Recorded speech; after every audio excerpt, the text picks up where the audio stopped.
ও ভাই রে ভাই, আজকে না মার্কেটে কি একটা অবস্থা। মার্কেটে আজকে আর কোথাও মাছ নাই। এই একটা করে কিছু মাছ আসছে বেলা 12টার দিকে, একটা করে কিছু মাছ দেখা যাচ্ছে। মার্কেটে মাছের দাম এতটাই বেড়ে গেছে যে কল্পনার বাইরে। মানে যে মাছ আপনার বিক্রি হয় 8,000 টাকা, সেই মাছ আজকে বিক্রি হচ্ছে 10,000 টাকা। প্রায় মনে প্রায় আপনার 1,500 থেকে 2,000 টাকার মতন বেশি। তারপরও ব্যাপারীদের চাহিদার তুলনায় মাছ পাচ্ছে না। আপনারা দেখতে পারবেন যে দেখেন, মার্কেট একদম পুরো ফাঁকা বলতে গেলে চলে। মার্কেটে কোনো মাছই নাই, শুধু ব্যাপারী আর ক্রেতা বিক্রেতা ভরপুর আকারে, কিন্তু কোথাও কোনো মাছ নেই। একদম সব ঘরের চাতাল ফাঁকা।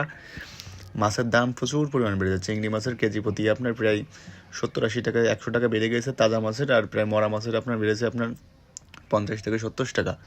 এবং সাদা মাছের দাম আপনার বেড়েছে প্রচুর পরিমাণ, মন প্রতি আপনার 1,500 থেকে 2,000 টাকার মতন বেড়ে গেছে। তারপরে ব্যাপারীরা ঠিক মতন মাছ পাচ্ছে না, কারণ মার্কেটে এতটাই মাছ কম ছিল।